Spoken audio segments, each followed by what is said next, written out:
We're fishing on Bull Shoals Lake in northern Arkansas with my guest, Ricky Eastwold of the Bull Shoals Lake boat dock. We're going to be using a minnow rig that can actually be used in any lake across the Midwest. Okay, this is the rig that we're using. It's got a split shot up a few feet from the hook. And then you go up to here. It's just a straight old hook. I got a regular old Daiichi super sharp hook. And you just take your little minnow and hook it right into here. I call this Ozark shiner fishing. Right up to the nose like that. Then we'll drop it straight down, just like using a jigging spoon actually. And we'll count that off to 16 feet. 6, 8, 12, 14, 16. We're fishing this just like a jigging spoon would be, except just a little bit slower action. Just lifting it up, letting it fall back down. And when those fish hit that, we'll give them about 3 seconds and then set the hook.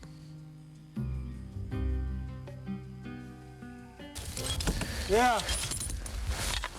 Big old crappie. Oh, look at this crappie. Big crappie. We probably don't need a net for a crappie, but if there's going to be a crappie that you need a net for, that one's it. It's mountable, man. Look at that crappie. Big crappie. Well, you said they were on the bottom almost, so I went to the bottom, what, 30 foot, 32 foot? Yeah, I seen the fish right on the depth finder. I didn't really think that we had crappies down there like that, but man, look at that probably thing. Some more, so yeah, go to the bottom. Oh, yeah. Ooh, I don't want to lose him because I know you want to mount that I one. want to put him on a wall. We've got a dozen there at the dock about that size. Yeah. Well, I know this lake holds just some beautiful crappies.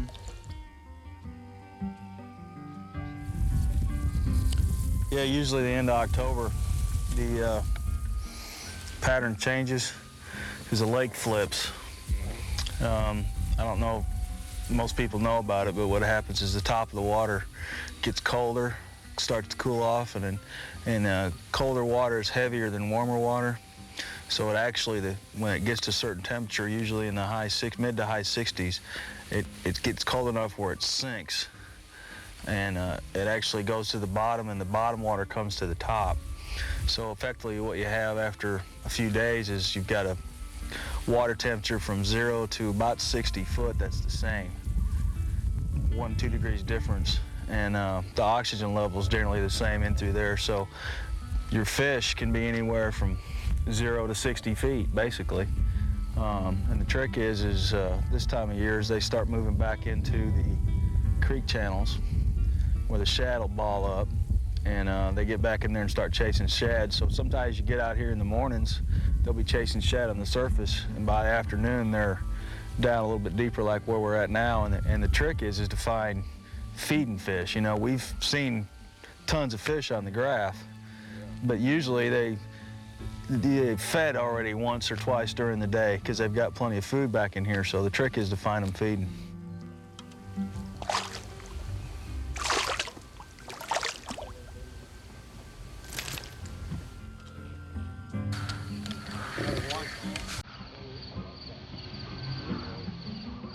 Yeah, them fish are shallow or white bass. Hey, the fighter. Oh.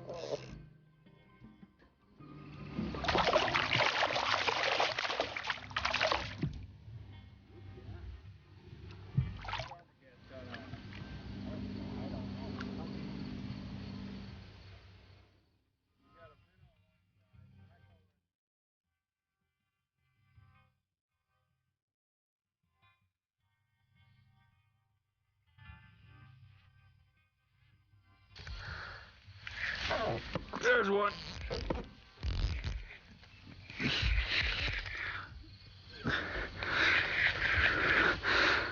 I'm gonna need a net, Dan.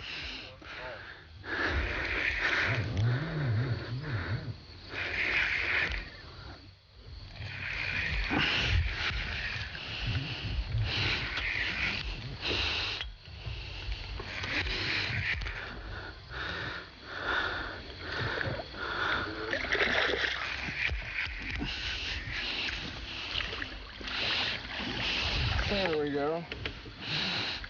Nice largemouth. Yeah, not kidding.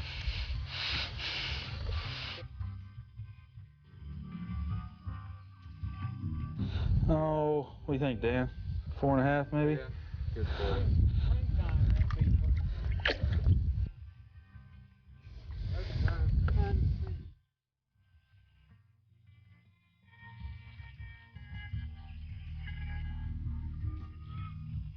They're a little bit easier to catch in the spring, but as you've seen today, we've caught several different species: crappie, white bass, smallmouth, Kentuckies, largemouth, a little bit of everything.